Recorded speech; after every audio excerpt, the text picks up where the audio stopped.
Hello friends, রেশমি beauty জোনে তোমাদের সবাইকে স্বাগত জানাই। আজ হতে চলেছে টেম্পল ভ্লগ। আজ আমি তোমাদের নিয়ে যাচ্ছি বিএপিএস শ্রী স্বামীনারায়ণ মন্দিরে।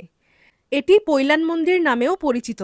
মন্দির খোলার সময় সকাল ৮টা থেকে দুপুর ১২টা এবং বিকাল ৪টে থেকে রাত ৮টা। এই মন্দিরের অ্যাকচুয়াল লোকেশনটা হলো 14 ডায়মন্ড হারবার রোড। ধর্মতলা থেকে ডায়মন্ড হারবার বা আমতলাগামী বাসে চড়ে এই মন্দিরে আসতে পারো, উবের নিতে পারো। মেন রোডের উপর থেকেই এই মন্দিরটা দেখা যায়। এই যে মন্দিরের সামনের জলাশয়, মাছে ভর্তি।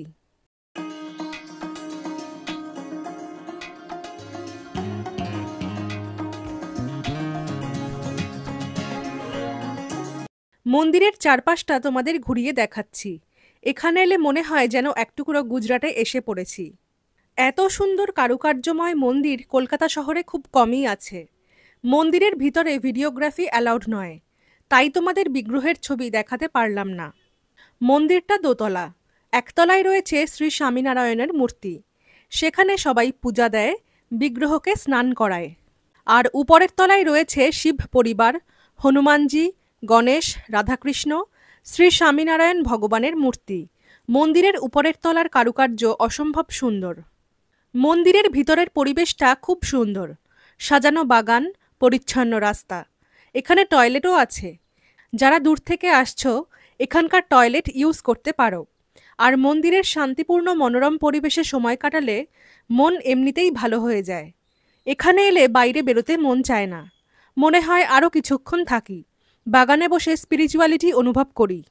এখানে মন্দিরের বুক স্টল অ্যান্ড নিজস্ব শপ রয়েছে। এখান থেকে আমি সামান্য কিছু প্রোডাক্টস কিনেছি, সেগুলো এই ভিডিওতেই দেখতে পাবে। ভিডিওটি ভালো লাগলে অবশ্যই লাইক, শেয়ার, কমেন্ট অ্যান্ড চ্যানেলটিকে সাবস্ক্রাইব করে অল বেল নোটিফিকেশনটা অন করে দিও।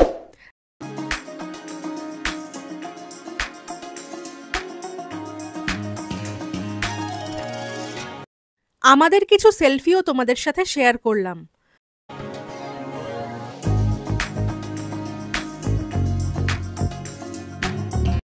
এখানে স্মৃতিছবি তোলার জন্য বিশেষভাবে জায়গা করে দেওয়া হয়েছে।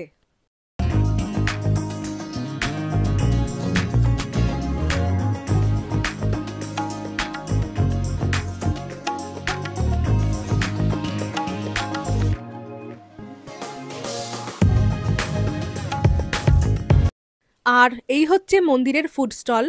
এখানে কিন্তু প্রসাদের জন্য আগে কুপন কাটতে হবে। শপের সামনেই সমস্ত খাবারের প্রাইস চার্ট দেওয়া আছে। এছাড়াও এখানে মিষ্টি অ্যান্ড স্ন্যাক্স আইটেম দিয়ে ব্রেকফাস্ট করতে পারো। আমরা সামোসা নিয়েছিলাম সকালে, আর লাঞ্চে নিয়েছিলাম খিচুড়ি প্রসাদ, 45 রুপিস করে প্লেট।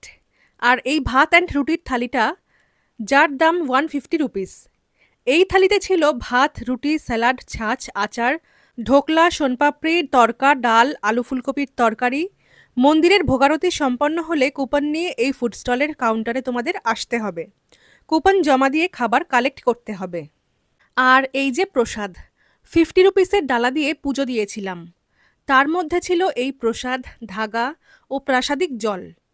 আর এই মন্দিরের সব থেকে কিনেছি এই ঘিবাত্তি, 2 রকমের ধূপকাঠি। জিনিসগুলি কিন্তু খুবই অ্যাফোর্ডেবল। অ্যান্ড এই লজেন্সের প্যাকেটটা, যার দাম মাত্র 20 টাকা।